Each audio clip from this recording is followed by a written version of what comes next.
Hey, what's up, everybody? This is the Unconventional Therapist Guide to Nothing. I'm your host, Dave. I'm joined with my co host, Greg, and we have a doozy for you on this mid October night session. It's a night Yeah. Oh, session. You guys are yeah. probably listening in the day, but it's a night session, as it always is Dark for and us. stormy night, or could be, right? But I mean, The it's leaves not, are but it could, rustling outside. it really could be, though, but it's Yeah, not. but I'll tell you something else. My jack-o'-lanterns are glowing on the doorsteps, and that's true. Is that what you call your son, Jack Lantern? No, well, listen. Let me get your take on something.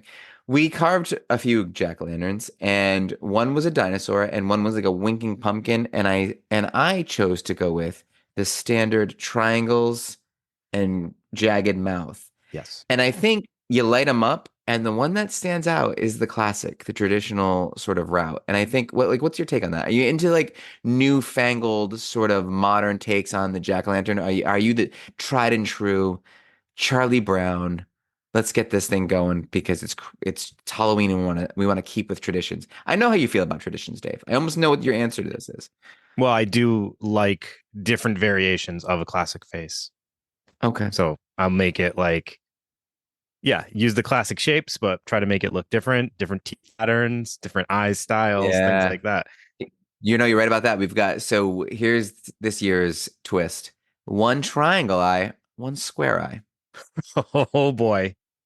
Oh Yeah, boy. it's really something. It Wow. pops. You know what I mean? You're walking by and it stops in your tracks a little bit. You So see it and you want to know I more. I really appreciate the classic style, like you said, but I will once in a while I'll also do like a special pumpkin.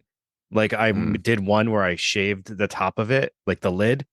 I shaved it so it was like just like no peel on it, and then I made it look Yeah, like a yeah, brain. yeah. I made it look like a brain. I did like little patterns in it to make it look like a brain, so it looked like he I thought had you were gonna. his brain was That's beautiful. exposed. It was cool. I thought you were gonna do like I did a little homage to my co-host and just made a bald pumpkin. Oh, I could do that. That's what I'll That do would be for work. nice. We have a pumpkin jack-o'-lantern contest at work. Actually, I'm gonna do a Greg pumpkin. Okay. Wow, I didn't All you even have to think do of is that. Thank you, all you have to Greg. do is like cut the little horn off, and there you go. And he needs a Maybe mustache. maybe a little mustache and maybe Oh stick a hat. man, you just gave me the best idea for me and the worst idea for you. That's so awesome. Thank you. I know. It's gonna be very embarrassing for me. But hey, let's get into it. Dave, Very it's embarrassing. it's so rare that I'm impressed when it's It's not rare rare when at you're all. impressed. What? It's yeah, no, the wrong sort of approach there. I am impressed when people are self-taught at various things. I mean, like piano, Mozart, Yep. like guitar, when people are like self-taught at these things. And today we're going to be talking about a couple self-taught individuals, and they happen to be star-crossed lovers, to quote Hmm. Shakespeare. It's a very, and we both listened to an interview with one of these people, which was actually kind of interesting and fun to do. But it's like an old-timey romance in every way, except for one thing. They would be intimately connected with the most well-known hauntings in the world. And I mean the most well-known hauntings, right? We're talking about a self-taught clairvoyant, Lorraine, and a self-taught, this is a little more intense, demonologist, which is weird. I don't know how you become self-taught in that. But Ed Warren, and in fact, Dave, I don't know if you knew this, but this is the fact that I didn't find in the research, but I had heard this because I was interested in the subject a while back and for a while. But Ed was the only person sanctioned by the Catholic Church to perform exorcisms. But it came with limitations. Okay, but like the fact that they were, and yes, so obviously you do know more He's about it not than I do. actually able to do full exorcisms. So he needs what is Exorcisms light. Let's put it that way. okay, but like where do you even? They gave him a pass for what? For like sort He can like of walk through under. the house and like talk to a ghost. They're like, that's Okay, cool. But that's big. you're not preying on that possessed person. All right, yeah, because they want to. It's almost like a union. Then they want to keep their powers for themselves, Well, right? he's not, you know, Ordained. ordained through the church. So Hmm. I'm sure in their eyes, he doesn't have the ability to do these things. But they Greg, do do recognize I some sort of talent. do I impress you? I'm a Dave, of course. self-taught podcaster. You don't know Oh any of yeah. those. Well, I'm self-taught too, but I'm terrible at it. I was gonna say, mm. I Okay. learned it by watching you, all right? Remember that old drug commercial? I love that. I say that all the time. Yeah, It's one of my that's favorite me quotes too. right there. Me and my And sister nobody gets love it. that. My sister and I love that quote too. Dave, take us to the beginning Yeah, with and you know, just some basics. Well, one of the things is like so they're both from Connecticut, right? And mhm. Ed is from Bridgeport, Connecticut.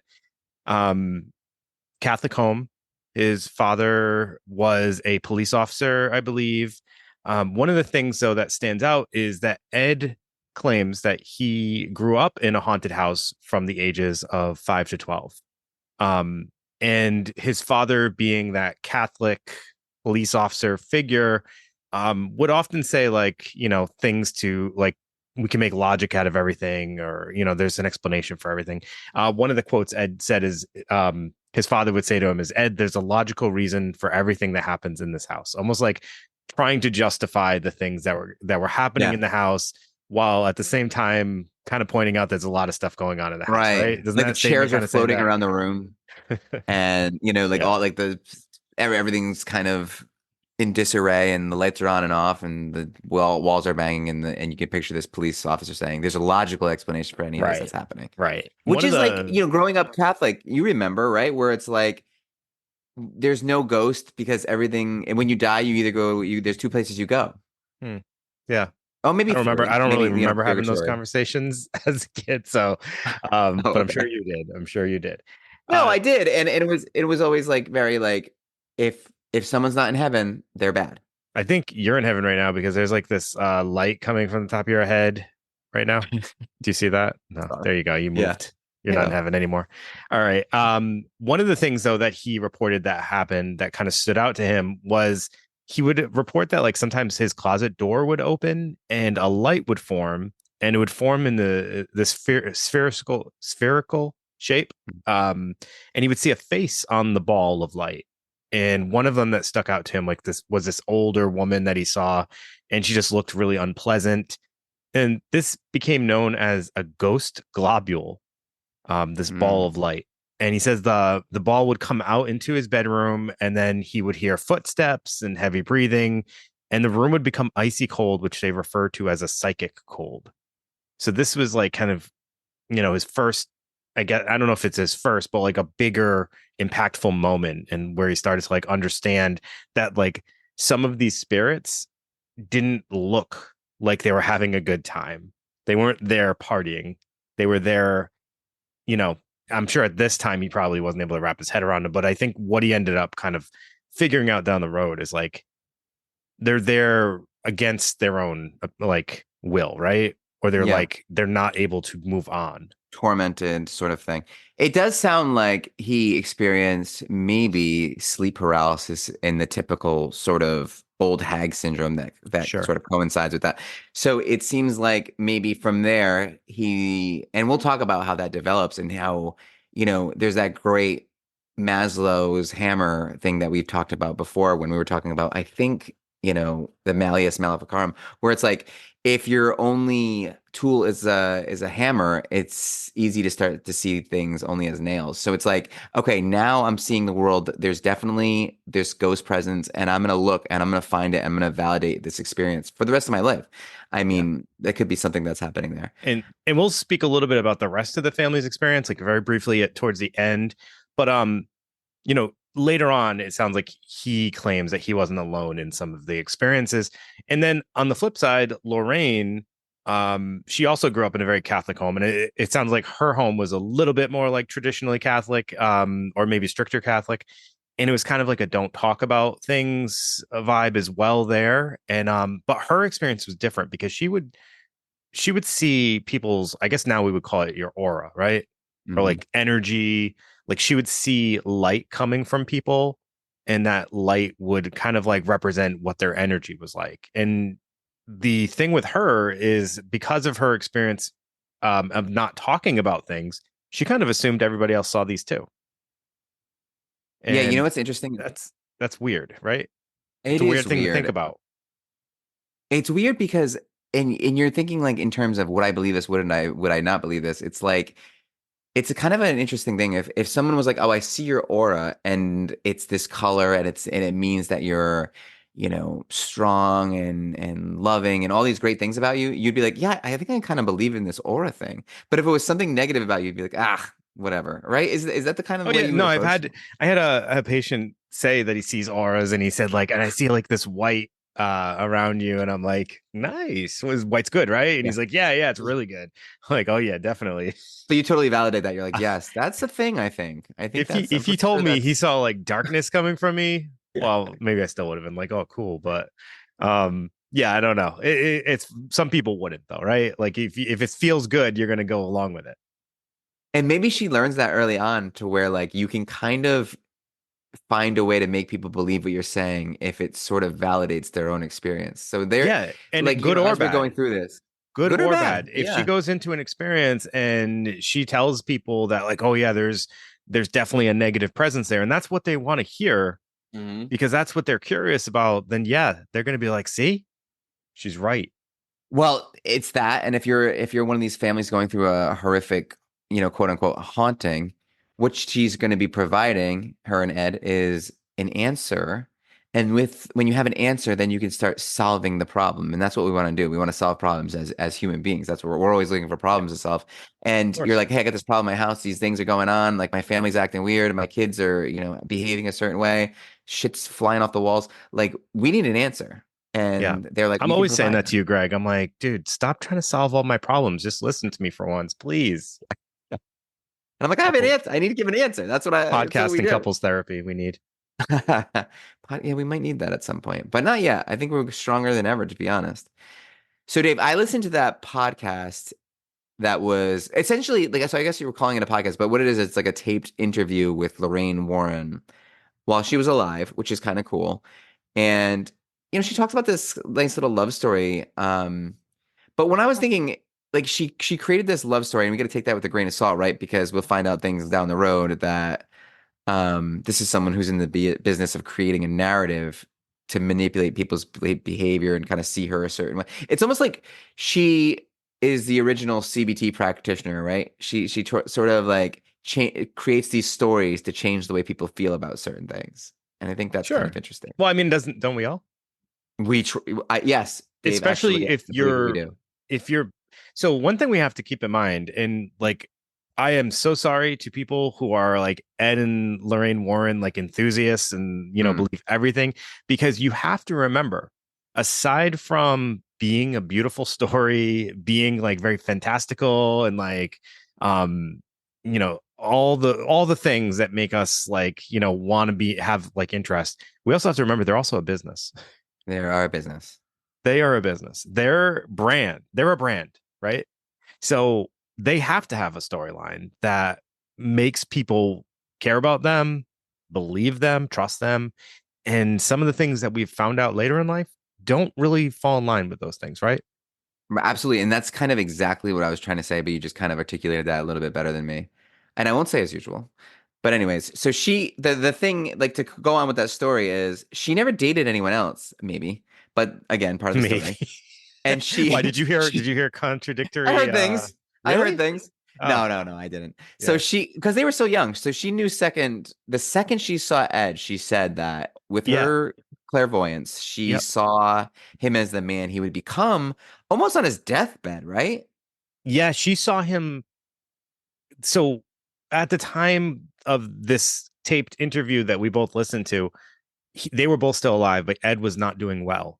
I guess he had Yeah. fallen or something, and he had like double pneumonia or something like that. And she had pretty much seen his decline at Mhm. this current moment, which she Yeah. didn't You don't see have to be a later. clairvoyant to say double pneumonia when you're like 80 is not great. Right, It's the, right. But it's interesting. She she had a premonition of him at this point of the time Mhm. of the taping, not of like when he's eventually passes. It's just an interesting thing, I guess. So Yeah. I don't know, Yeah. but that is what she claims. Yeah, and again, like you mentioned, they're obviously both brought up Catholic and experienced their own paranormal activity that they knew to keep to themselves because of the nature of their faith and everything like that. Like, Yeah, like, they were but 16, 17, I think, when they first met. yeah, yeah, and Super he and young, so super young. they're young, and she had her visions, and Ed, had his, like you mentioned, his haunted house. So bad, Dave, that he would sleep outside if no one was home. And he claimed that clergy was always blessing his house. So his father, you're right, was kind of playing both sides of the fence there, because he must be having priests come in and say, "Hey, look, there's stuff going on here, and I'm trying to like hold it all together with my kids and everything like that." Yeah. Um, So that's the difference between two families, in my opinion, from a very, very like brief like introduction to Ed and Lorraine. Like it sounds like Lorraine's family is more like strict, like we don't believe in that stuff because it goes against kind of our religion, our religious views. And Ed's is more like we just don't talk about it. right, We're not and going to he talk did. about it out loud. Ed, you can speak to this too, right? Like Ed did have an older brother who kind of should have been there for him. Yeah, and I'll share a little bit of that later when we talk in a little Okay. bit. Yep. So here they are. They're 16, 17 years old. Ed decides at 17, hey, look, I'm going to join the Navy. And he did. Before he was 18 years old, he had been across the North Atlantic 4 times, which is kind of crazy. He was Yep. also on a ship that sank, Yep. and they were married on one of his, leaves, which is like when he had, like, I guess you quote unquote vacation from the Navy or time off from the Navy. They got married, and they would stay married until he died in what, 2006, somewhere around there. So Um I, I think it's yeah, 2006. Yep. so they hadn't said anything to each other. Like they got married, they must have found something in common, but they didn't reveal to each other, according to them, that they shared this sort of spiritual connection to the other side. And they decided together, but Ed especially wanted to satisfy this curiosity that started in childhood, that sort of interrupted his youth, and they decided to pursue this as, they were artists, they were other things, but nothing was really panning out as much as this idea to sort of, which is interesting because it's a form of art too, that they would sort of develop a story and become these very like, you know, Yeah. Bible thumping, very like Well, everything's the devil kind of thing. think about this. So he has the ship he has a near death experience, I guess you would say, Yeah. right? So he's a Yes. survivor of his a shipwreck, right? Yes. He's a near death experience. Later in life, he gets super involved, but it's probably the interest was always there, but he just acts on it. But I wonder how that near death experience also played into this desire to just be to learn more about what's on the other side. You have a near death experience and suddenly like your path in life goes into ghost hunting, Or paranormal like what's investigations. I guess it's like, what's important. I guess you could frame it like that, but you say you have a near death experience, and we've all had these experiences where we I've should never be been on a given. shipwreck though. That I've come close, and my grandfather has been on a shipwreck. really, Yeah. So I've been on a ship that's collided with another ship, but the other ship happened to wreck, and we kind of just kept going. and it was a raft. It The other was ship not a was a raft. raft. It was actually a fishing boat, and it was a horrible mistake. Like we couldn't turn in time. Yeah, no, but it's interesting though, because these things happen in life, and you're like, oh, this should give me perspective for the rest of life, and like change the way I sort of behave. But like, how often do those things really happen where you're like, someone close to you dies or something, and it's like, oh, I'm gonna start living in every moment. How long does that usually last? Was this experience big enough for them to be like, I'm gonna hunt ghosts forever? Think Or about maybe this it gives though. them this. He has the childhood experiences, right? So, Yeah, so what he reports are significant childhood experiences. I think that would be terrifying to see yeah, floating balls of light with old people's faces on them while I'm trying to sleep at 2 and 3 in the morning. 3 in the morning being the yeah. witching hour, as they would tell you, or the ghost hour, or whatever they call it. Um, that would be freaking terrifying. So he has that experience. Then he has the near death experience. It kind of fits into the psyche of just being like leading into someone who's going to be very curious about these things, right? Well, yeah, I guess, Life, well, you do what death. you know, right?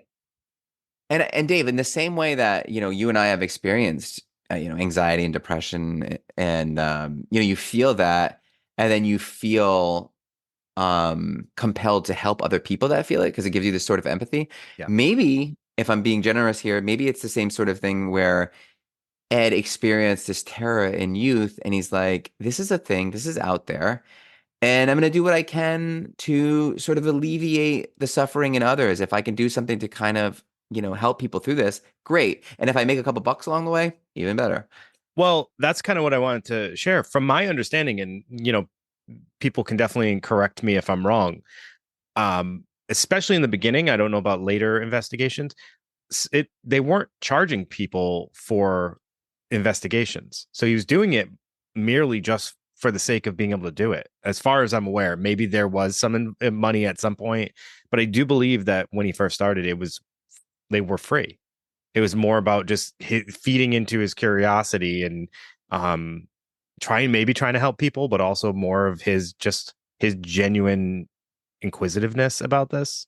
Dave, my theory on that is they're both art students. They both came from art school and they're both artists. So wait, before you start really making money on your art, what you have to do is develop a portfolio. So before they start making money on these, paranormal investigations, they have to develop this portfolio and get sort of a reputation. So it's like they got to get hooked into the biggest and best and most interesting cases. And once they sort of compile enough, then they can start charging, then they can start selling their Well, that's what I information, was their going to say. stories. The Yeah. real money comes from the book and movie deals, obviously, right? And they've Yeah. done plenty of those. There's Which isn't, yeah, it's almost like plenty. they have a knack for that. Yeah. That's for sure. And So actually involved in like a lot of the movies or, Lorraine even was in The Conjuring. She made a guest appearance. she It's, did, which is interesting. yeah. A great cameo, actually. Hmm. Um, and, even that first Conjuring movie, which we'll talk about briefly. There's a Rhode Island tie to that too. When they're giving this talk, and how cool would this have been in college? They're giving this like talk in Providence College, and they're talking about like all these different sort of investigations they've been on. It's like this lecture in college. And then some people here and they're interested because they know the Perron family who is in Harrisville, Rhode Island, and they're struggling with this stuff, and that's sort of how they connect. But they before we get into that, they did what develop some kind of similar to TAPS here in Rhode Island in the past. Where they had their own Well, yeah, group, right? 1952, they founded the New England Society for Psychic Research, which is the oldest ghost hunting group in New England. Yeah, when we talked about the paranormal, well, parapsychology, there's uh, something about cyclical research. They're sort of borrowing that name from the original groups that founded this field, Hmm. the Center for Cyclical Research or something like that. I can't remember what it is. But Dave, this sort of leads us into, I guess we don't need to get into every single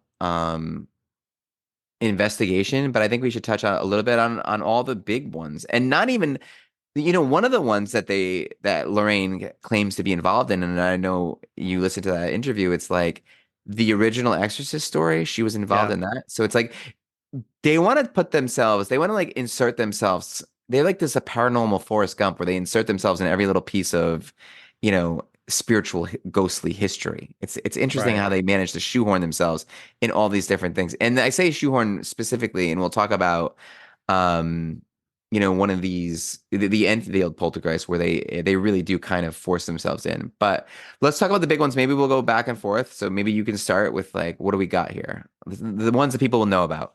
Well, the first one, and you can give some of the details here, but obviously Annabelle is probably the most notable, aside from The Conjuring, one that it got really famous from the films. So Annabelle was another one, and as we've mentioned before, because we actually covered this in our Creepy Dolls episode. um, it's not an actual, it's not the doll that you see in the movies. It is a Raggedy No. Ann doll. But yeah, that one's obviously a very big one. Huge, right? It's this, and it's interesting because dolls are freaky to begin with, and supposedly inhibited by the spirit of Annabelle Higgins. But that was actually, well, according to the Warrens, a front to manipulate and infiltrate these roommates, these two women. They wanted to infiltrate their homes, their lives, and eventually, Dave, their soul. Yeah. So And that's there was what a that. boyfriend involved in that was like very like, ew, this doll does not belong here. Mhm. And supposedly the doll like attempts to strangle him at one point. Yeah, it's a wild story. It's scary. That one's actually scary because they don't really have this like weird history that some of these other families will have. I don't know. That one's scary. And if you want to learn more about that, obviously we have an episode on it. And one personal favorite of mine is that I love that original Conjuring movie, that first Conjuring movie. I think Yeah. it's great. And that's the Perron family. And I've listened to interviews with them as well, which is actually really interesting. The true story, quote unquote, is actually a lot more elaborate and intense than the movie itself. They left a lot out. And this is all about the curse of Bathsheba Sherman. Um, the land's cursed, like just a really dark story. And, um, Can I just drop a little Conjuring yeah, drop House something. like Yeah. anecdotal story? So I reached out to the Conjuring House current owners, which it's changed hands a few times, and the newest owners have been doing a lot of like events there and stuff like that. I think this was last year or so. Um, so I'd reached out to see if they wanted to collab on doing like an event there, and they shot it down. Hmm. They offered some other stuff that we could do, but it was like really high pricing. And then a month later, I think it there was a fire, and I was like, that might have been karma, not Bathsheba, but Oh, there's wow. a lot of stuff Here's the going thing, you on should have over let me there. know. A friend of mine is, he's actually a local guy, like working on a true crime podcast, developing it Mhm. for a crime that happened in Rhode Island, it's unsolved. But anyways, he's a realtor and he's the one that sold that house. Went And for the reason why they want to charge you so much is because it was in excess of over $1 million to Oh buy yeah, that but I house. mean the people buying that know what they're doing. They Oh know they can yeah, get they people know. to pay. They're doing like tours, they're doing overnights, they're doing like movie screenings there, and they're charging a pretty penny because they know people will pay to watch The Conjuring in the backyard of the Conjuring house. That's People absolutely, will of course, pay. people will do I know that. people have done it. Yeah. All So right, Dave. Maybe, and here's another one that and you can. yeah, the Amityville house, I mean, right? this is the biggest This one. and I'm not even going to say much about this one because this is one episode that I truly loved that we did Me because too. it spanned two stories but both interconnected, which was really cool. So we have an episode, I think it was called The Amityville House from DeFeo to Lutz. We titled it because yeah, there was obviously we know like the Amityville movie, which was the Lutz family, but the DeFeo murders happened first, and that's where supposedly like the man was possessed and murdered his entire family, and the storyline there, and we actually talked about that quite a bit.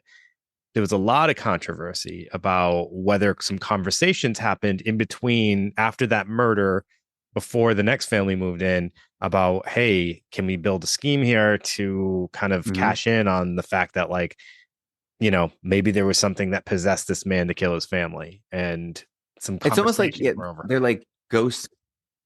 Yeah, it's like ghost consultants. They're there to kind of, I think, hey, look, let us get involved in this I story. We don't can all think they probably were do pretty it, well with this. now that I'm thinking about it though, they weren't the ones involved in that conversation. There was another paranormal There's a investigator. I can't lawyer Yeah, and but George they Lutz. they did come in and they held a séance and things like that. Um, but yeah, and they definitely and I've even heard other people kind of state this. They definitely like made their involvement in the Amityville case seem a lot bigger than it actually was. And Because that's there was kind a of a lot through of line for other investigators that were probably even more involved than they were. And you're right to recommend that episode because it's literally like it's a true crime story with a paranormal, Hmm. twist in the actual true crime story, followed directly by a straight up paranormal tale where a family has this ordeal and they're out of the house 26 days after moving in. And it's just kind of it's the premier ghost story in America, I think. The Enfield poltergeist is, if you're German is a little rusty. It means noisy spirit. That's what poltergeist means. Hopefully, I've mentioned that before.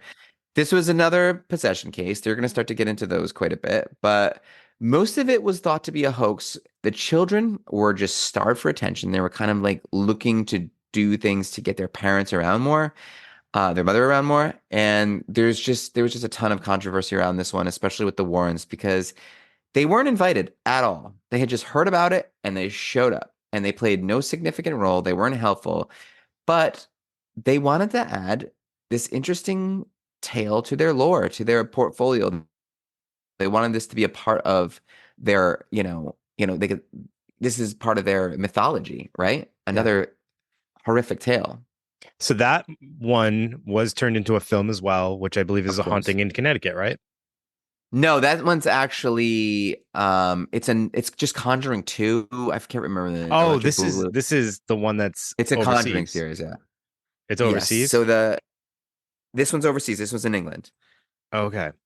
Yeah. And the Oh, all right. so this All right. one is in the Conjuring universe, and the next one is too. All right. So, and then Arnie Johnson is the next case, and he was the one that was accused of killing his landlord.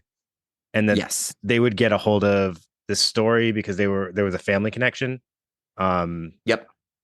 all right. So, and then Johnson attempted to plead not guilty by reason of possession, that he was possessed, and that was, The devil made me but it was do The it. Conjuring 3. The That's the devil made me do it, right? That's right, yeah. And then the next one is The Haunting in Connecticut, the Snedeker Okay. house. And this is, that's the one with no, I remember this one quite a bit because it was a former funeral home. It was all like the nail clippings and everything. That was the movie. But this funeral home was infested with evil spirits, and that's kind of portrayed in the movie. But it was also on this great show, Dave, that you have to have some awareness about just being who you are. I used to watch this show all the time on the Discovery Channel, and the name of the show was A Haunting. Hmm. Have you ever seen that? No. They would do these great little, what are they, like reenactments or dramatizations of like what happened. So Yeah. good. And it would show like what the family was going through. And in this case, there was some alcoholism, there's some drug addiction. I think I said addition there. But when you're thinking about drugs and alcohol being involved in one of these paranormal cases, it's like what came first, the chicken or the egg, right? Like if you have been dealing with a haunting and it's real and it's the way they portray it, it's like, yes, some people are going to turn to drugs and alcohol to kind of get away from True. it, Well, right? the same in the case of the Amityville with Ron Mhm. DeFeo. There was, claims that he was heavy into drugs and alcohol, right? Before, the murders. And did Yep. that play a piece of it? I guess you could make that same argument. What came first? How is someone coping when they're being stressed out by being haunted? Yeah. Or is some of this stuff more like, they're using that ghosts and things like that as an excuse while, trying to cover up the fact that they're using drugs and alcohol. I don't know.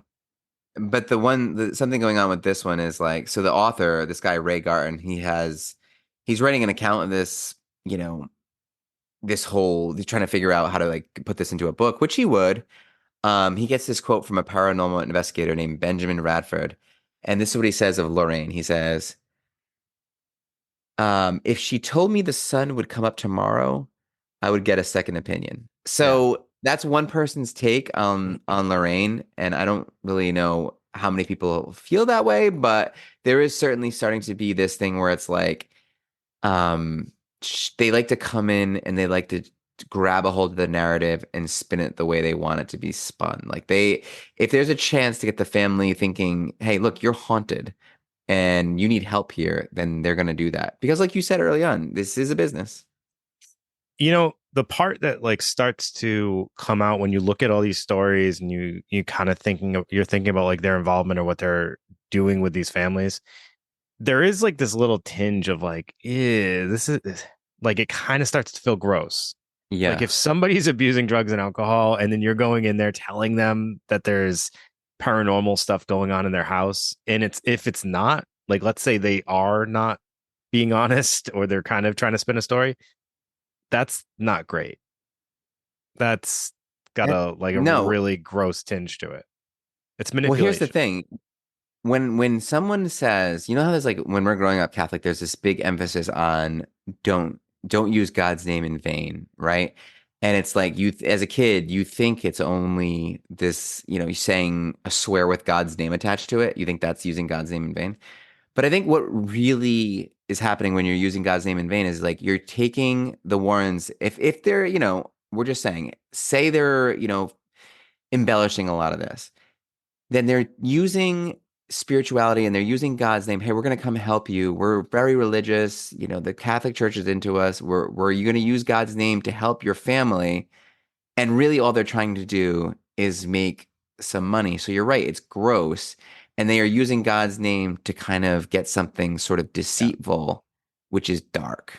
Now, on the flip side, Flip it. one thing that you just said that we kind of gleamed over a little bit is they are heavy into utilizing like faith as like a part of the whole rationale why this stuff's happening to people. Maybe lack of faith for is the causation for some of this possession and things like that.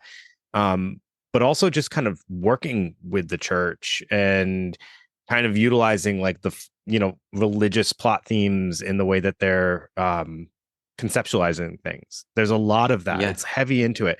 Is that because they want the church to have their back? I don't know. Is it because they truly, it's just who they are and they're utilizing their religion in a way to, effectively fight off this paranormal activity that's happening? I'm not sure, but that is a really huge piece of this. Like they are very religious. Well, it's like built-in clout. It's like they have some accountability, they have some value already, because it's like people, they're like, hey, look, this is what's happening here. You can like look at this up in the Bible. The Catholic Church believes in this kind of thing. So it's Yeah. like they have some credibility already, because it's like someone, we're talking like a lot of these things are going on the 60s, 70s, 80s, where like there's a huge majority of people, especially in New England, that are. Do you remember how many people used to be going to church every Yeah. Sunday back then? I mean, it was It pretty felt like everybody. standard. Yeah. Yeah, it did feel like everybody. So it's not like this weird thing where people are like, well, if the Catholic Church says they're behind this, then I guess, I who am I to say Yeah. that, this can't be real, I right? will say if uh, some kind of entity was going to possess either one of us, if they were to like take a look at our lives, it would be me. Hmm. And Lorraine would agree with this. She was very against using or dabbling in the occult, and the fact that I dabble, like I have all those. It's just a collection, but just even having Ouija boards and all that stuff, she would tell you is like a no-no. You shouldn't even get involved in that kind of stuff. Yeah, so here's the thing. Like, I think that she would warn to never get involved with the cult practice. Like, don't look into it. But like, why? Because if you look into it, you might reveal this like fraudulent nature. Well, Or what they and I, ironically, I have recently just I had this like encounter with someone who's really heavy into this, also kind of like writes books about paranormal and things, and he kind of said the same thing. It's like dabbling with these things, you don't know what's attached to them, you don't know what you're bringing to your home, you don't know what doors you're opening. So this is a very like popular frame of mind. well, So yeah. So obviously, there's that whole Nietzsche quote where like, if you stare into the abyss long enough, it eventually stares back. And yeah. also, if you make your life hunting monsters, beware you don't come on yourself. So there is this lesson on attention here. Whatever you focus your attention on is going to drive your mood. So if you're focusing your attention on all dark things, yeah, you are going to kind of have a dark mood. So I think it's like the way you're sort of looking at this stuff, I think is Hmm. important too. Sure. Like you're sort of in a lighthearted kind of way. It's not like it's like, to me, I'm always thinking, to what end? Like to what end are you like looking into the darker stuff? Just to have fun and just sort of you're interested in it, and it's storytelling, and it's important. What does Jung say about looking at the darkness? Like the people with the darkest shadows shine the brightest lights, right? So Yeah. it's like it's a complicated thing that it would take a long time to get to the bottom of. But I really think it's like, why are you doing the thing you're doing? Are you doing it to sort of deceive someone or some nefarious intention, or are you doing it just for lighthearted purposes? And if your goal is for like fun and bringing sort of people together like you do, and entertainment and people having a good time, I don't think there's anything wrong with that. I think that's positive. Okay. It's like Maybe we using can someone's add a car. little like epilogue in the back of Ed and Lorraine's book. Just correction. Greg said as long as you're using it for fun, it's cool. Yeah, that's basic. Dave, you really have a, you've gotten good at sort of making me more succinct, right? I appreciate that. So here's another one, the Smurl family, which Smurl. I've heard a lot about this one. Really? Yeah, oh yeah. So this is a house filled with a variety of spirits and apparitions, and the residents of this house, or one of the residents of this house, are sexually assaulted by ghosts. Yikes. There's obviously books and films, and the Was it Warren, Jack or um, Janet? both. Whoa. But no, So yeah. how do they So know it listen, just wasn't them doing it to each other? I know. I well, look, was that you? No, was that you? Yeah, like it's like a weird Yeah. sort of thing that was going on there. So yeah, was it Jack or Janet? Both of them were sexually assaulted by the ghost in that residence. We laugh, Doesn't that but cancel each other out? so did anybody? You know what I mean? I'm sorry, Jack. Or I they didn't mean blaming that. the ghosts? Sorry, Yeah. Jack and Yeah. Janet. Anyways, so you know, Dave, like And what I was don't Warren? find sexual assault funny. It's just the way that we were framing it was No, of course not. more Especially comical. when it's Yeah. evil Like entities. ghost. Yeah, Yeah, ghost no one assault is likes not that. not good. No one likes ghost assault. What do the Warrens have to do with this So this case? was an interesting one, and that kind of ties into the Catholic stuff that I was talking about. So when the Warrens attempted to remove this succubus, Hmm. sexually assaulting succubus, apparently, Yeah. from the Smurl's house, they failed, and they had to bring in some reinforcements, which came in the form of contacting a future pope, actually. So at the time, Pope Benedict the 16th was known as Cardinal Ratzinger, Hmm. and they contacted him, and he pulled in some reinforcements to perform like a ritual of exorcism. That was, like I said, like Ed can't do the official exorcisms as far as I know, even though he's a demonologist. So they're calling in the big dogs. They're Not calling in the the big dogs. That's pretty cool. They talk to someone who's a future pope. Yeah, look, That's they're in pretty the awesome. mix. I'm telling you right now. And so the incubus and the succubus are there's One's a those band, one is a one's a band, band. but both are sexually assaulting spirits. One male, one Yeah, female. you can't Weird trust stuff. those incubuses No, and succubuses. I know. No, you don't want succubus just suggests kind of dirty. It's a dirty bird.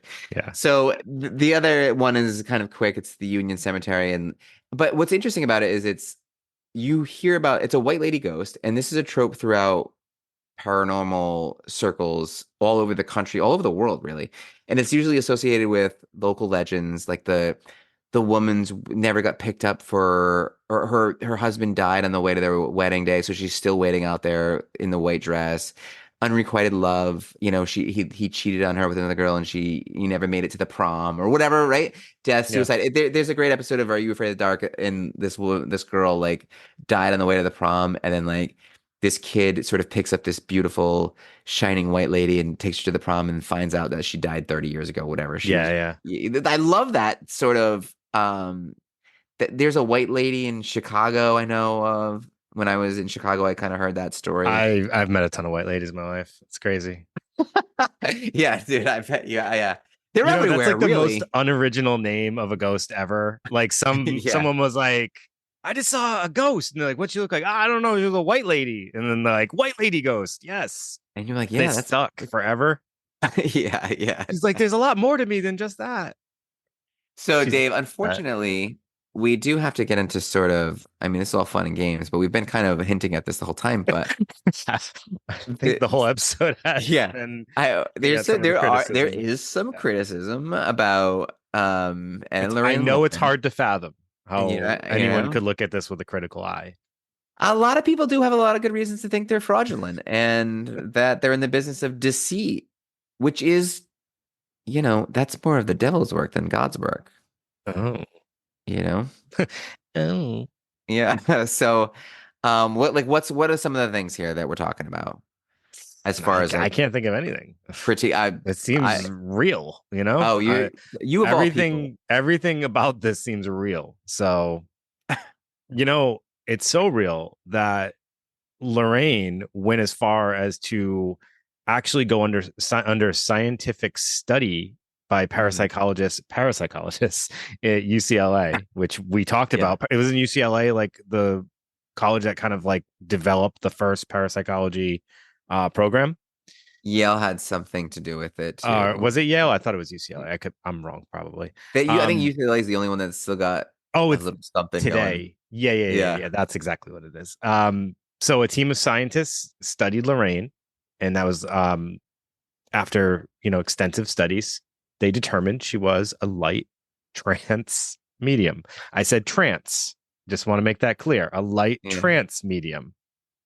And wanted Okay. people to misunderstand And what I I just wonder what said these there. studies are. Like, what are they doing? They like dropping salt around her. Or they're like, they're beating an egg and looking at it. Like, what are the studies that say, yeah, she's clairvoyant, all right?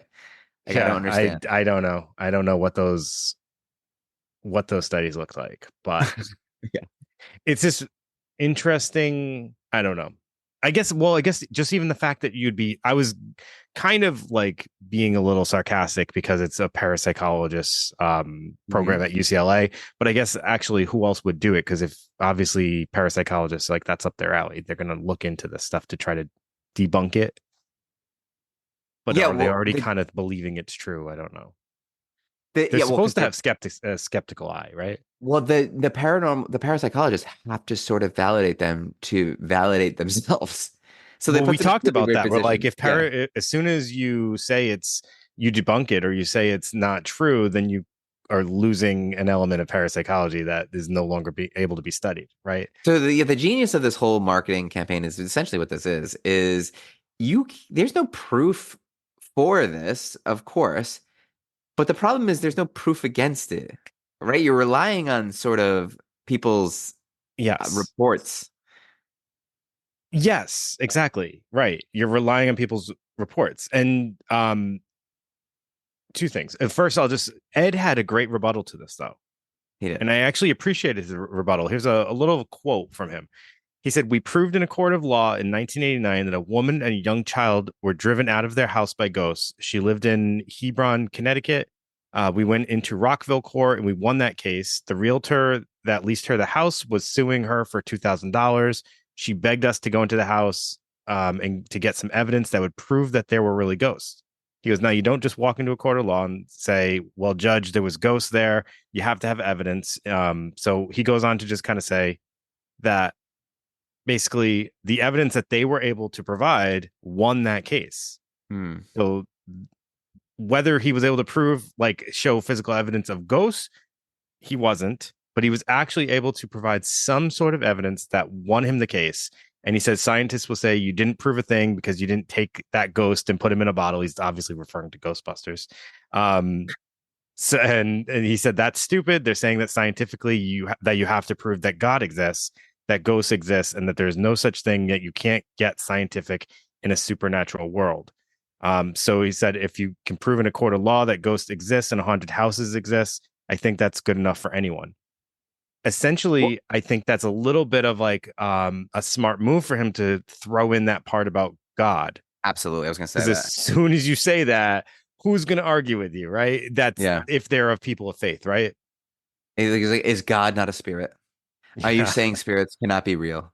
right. It's like Yeah, because Socratic questioning. it's so funny though, because like it's so true. And like you've heard me talk about this recently when we talk about like couples and stuff like that. Like Mhm. that blind faith thing that I've been bringing up to couples is like, in order to just believe in things that you can't see, you have to have a little bit of blind faith. You have to have like just this understanding that not everything that exists can be seen by the eye, right? That goes into Yeah. religion, it goes into trust with people, it goes into ghosts.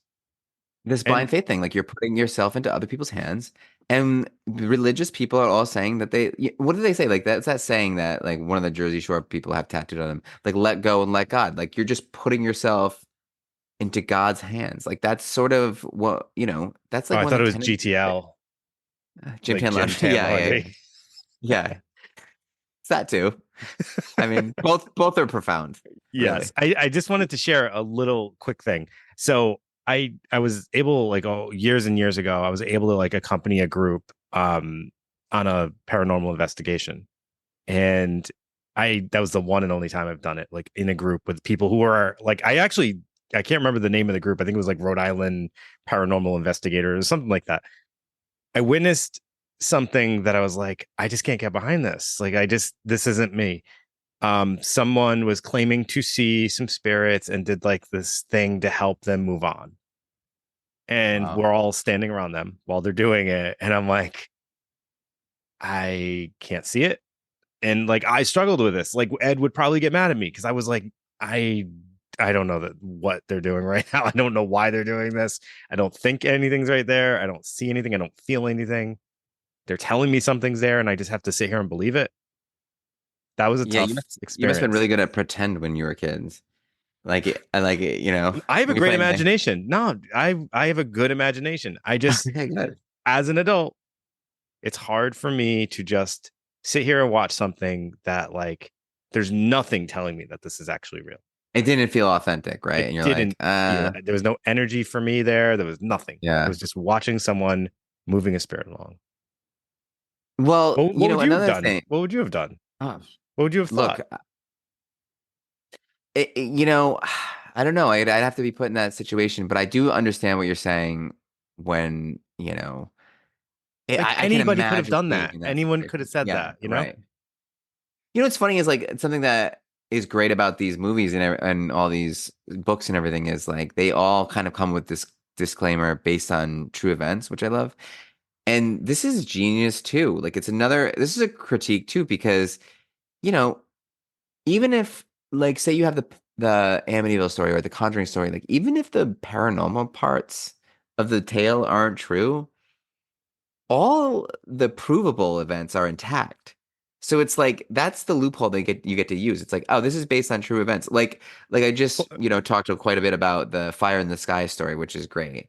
But it's, you know, it's based on a true story, but that's like, yeah, a bunch of people like went into the woods and claimed that someone got abducted by aliens, and like we just kind of you make up parts. Like that's what people left out of that. I wish someone told me that when I was a kid, because seeing all these kind of scary movies like Amityville, the '70s one, did you do that movie? It was horrifying to me. I couldn't sleep, and it was based on true events, and I was like, wait, what? Just watching that, you're like, this Well, can't be true. you know that like literally anything can claim to be based on true events. Texas Chainsaw Yeah, Massacre, the opening line is based. This is based on true events. and It's that's not so based on true events. Anything can no. say that, Well, it's based like loosely, like the idea comes from like Ed Gein, like but it horrible, like, doesn't. But that's not even like why but they it's put not it. a part They of his put it story at there all. because Yeah, it's just makes it puts people into a frame of mind when they're going in, and that's the thing. Yeah, there's yeah, stories. There's stories. yeah, they are. They're embellished for so it's a good conversation to have because speaking of previous episodes, we did the Menendez brothers Yeah, previously, and now that show has been airing on Netflix, Monsters season 2. It's all about the Menendez brothers, and there's so much that's dramatized.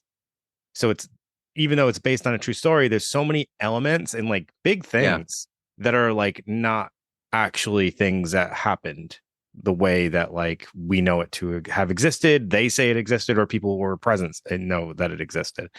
It's for entertainment, but you're that's right. taking People the forget that. story of something real, and that gets confusing. I've had to even go back and like I've been googling as I'm watching it, like did that really happen? Like how did we miss that part, when we were doing our Yeah, research, because we've researched that one pretty heavy.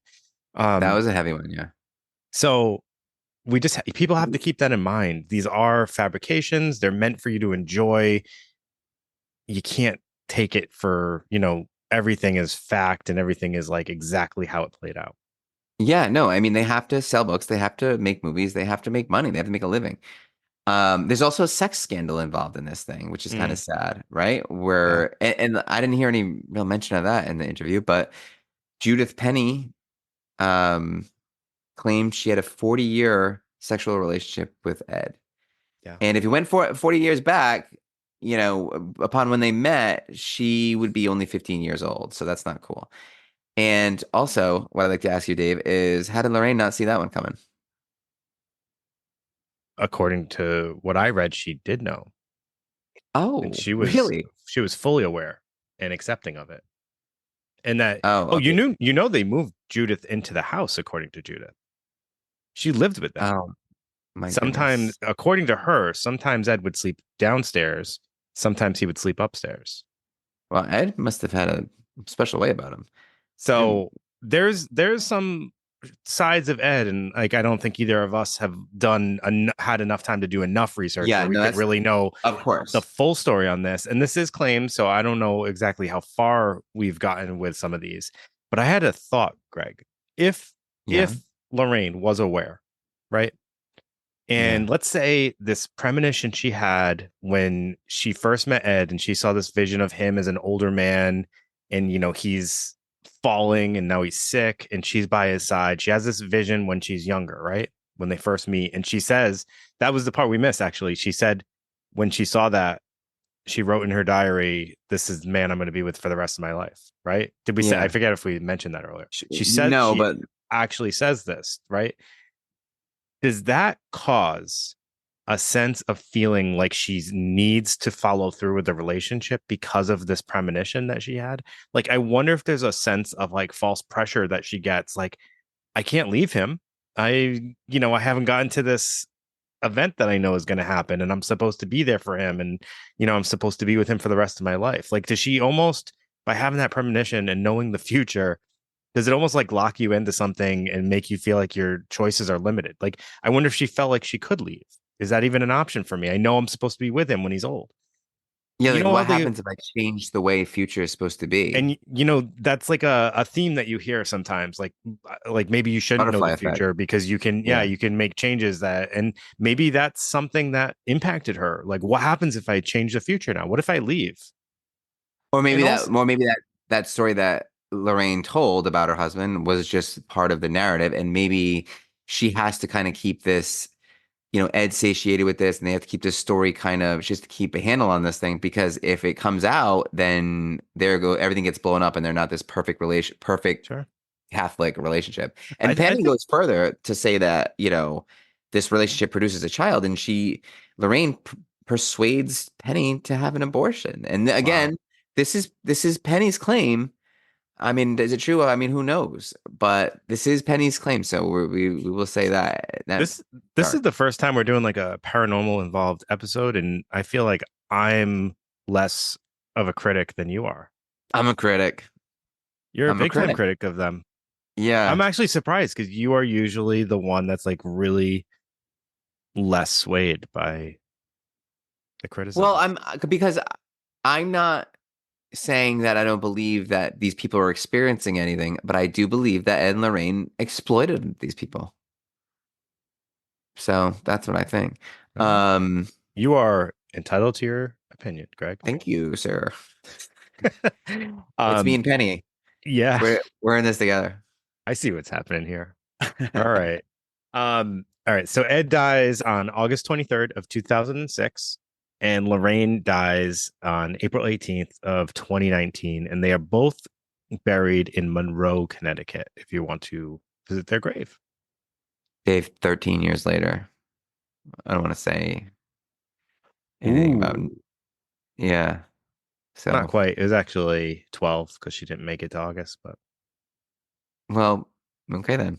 That makes it a lot different. So, lucky number 12. so they also, something we didn't mention is at their house, they have an occult museum. You must love this, right? It's closed to the public now, and was open till around 2019. And it's just filled with crazy haunted things from all around the world. Annabelle's there. I I'm don't know if sure. she still is. No. All right. So here's the thing I didn't have enough time to do research on. So I apologize. This would have been a really interesting thing, but also would have made our episode way too long. So the son in law is Mhm. heavily involved with Ed and Lorraine's stuff. And he also does his own paranormal researching.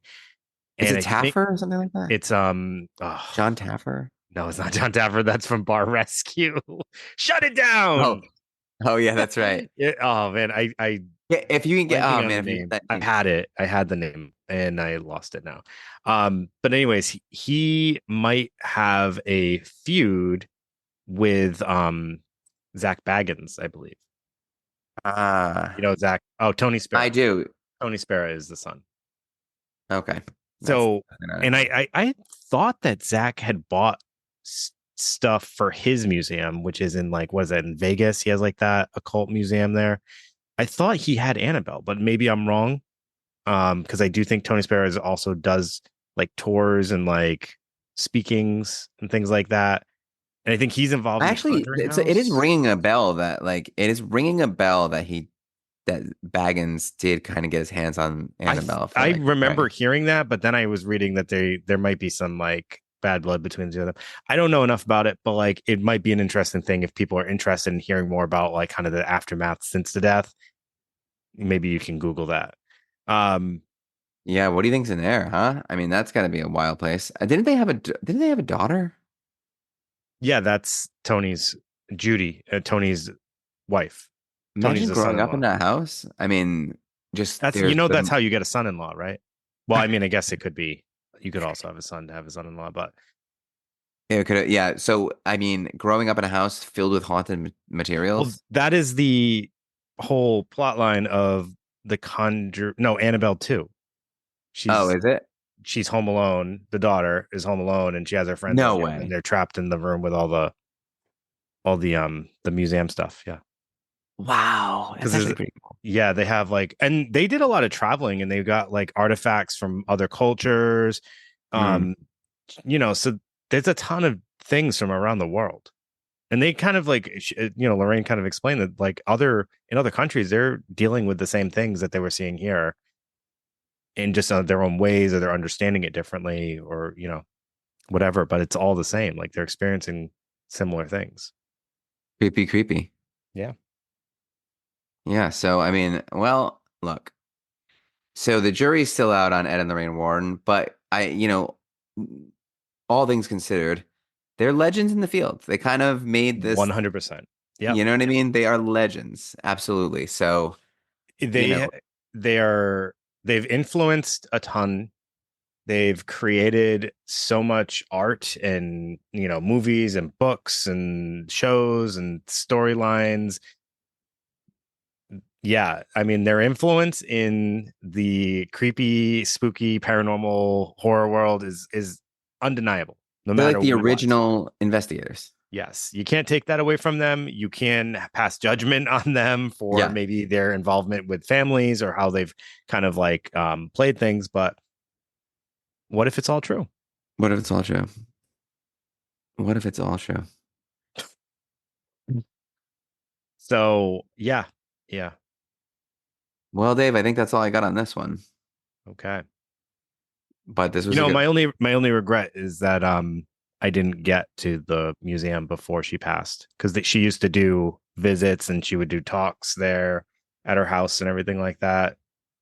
and it And wasn't long ago. no, it wasn't. And I know people have done it, and I didn't really, I kind of learned more about them a little bit after the fact, and then she Too late. passed. Then she passed. Yeah. So, that kind of just begs the point that like if you're interested in something, don't wait. Check things out, go visit things. Don't, think things are going to be around forever. You're absolutely right. Go to that, Elton John 15th final tour. That's what Yeah. because I missed out on that. I had tickets and I didn't go. Not that I'm the biggest fan in the world, but that would have been cool to be at. I was at the Paul McCartney final tour. Hmm. That's cool. You are speaking a lot to our older population, and they are loving you right now. Yeah. Yeah, I know. I know. Let's get out of here before I age myself Okay. out of the cool Yeah. crowd. Yeah. Sure, Greg. You were All right, part of buddy. that cool crowd at once. All right. Well, Yeah. maybe once upon a time. All right. All right, Back when everybody. Judith was. Yeah. Everybody, thank you so much for tuning in. As always, follow us on social media, reach out, leave a rating and review wherever you can. Check us out on YouTube. We don't get any watches on YouTube. We No, suck on come on, get over YouTube. there. It's Get Greg's over there. fault. You guys freaking yawning on camera. It's his fault. Yeah. I don't blame you guys. Which No, but what if you do subscribe, like, and share with people. And yeah, we'll see you next week. See you Have a next great week. night, everyone. Yep. Bye.